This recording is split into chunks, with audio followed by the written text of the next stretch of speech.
আমরা ধর্মপ্রাণ মুসলিমরা ইহকাল ও পরকাল দুই কালেই ভালো থাকতে চাই। আর এই চাহিদাকে মাথায় রেখেই পার্থিব জীবনে অর্থাৎ ইহকালে ভবিষ্যৎ আর্থিক নিরাপত্তার সাথে পরলৌকিক জীবনকে প্রাধান্য দিয়ে বিমা পণ্য বিক্রি করছে দেশের লাইফ বিমা কোম্পানিগুলো। এসব পণ্যের মধ্যে রয়েছে হজ বিমা ও দেনমোহর বিমা।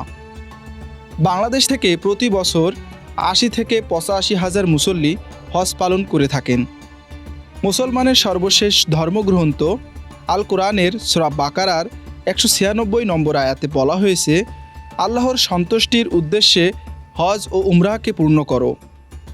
এছাড়া সূরা ইমরানের ৯৭ নম্বর আয়াতে বলা হয়েছে, সামর্থ্যবান মুসলিমদের উপর জীবনে অন্তত একবার হজ করা ফরজ বা বাধ্যতামূলক করা হয়েছে।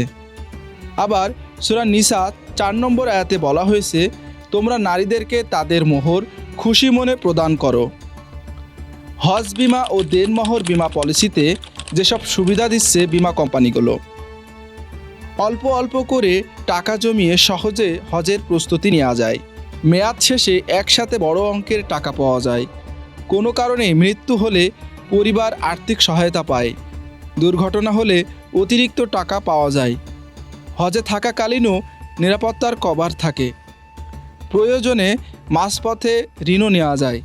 জমা টাকার উপর বাড়তি লাভ আয় করেও ছাড় পাওয়া যায়।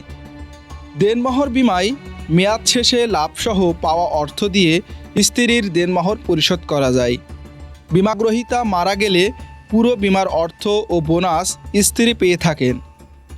এটি একটি নিরাপদ সঞ্চয় পরিকল্পনা। প্রয়োজনে স্ত্রী ভবিষ্যতে তার সন্তানের শিক্ষা বা পারিবারিক প্রয়োজন মেটাতেও এই অর্থ ব্যবহার করতে পারেন। এই বিমার প্রিমিয়ামের উপর আয়কর রেয়াত পাওয়া যায়। নির্দিষ্ট সময় পর পলিসির বিপরীতে সহজেই ঋণ গ্রহণ করা যায়। বিপ্লব হুসাইন, ইন্স্যুরেন্স নিউজ বিডি।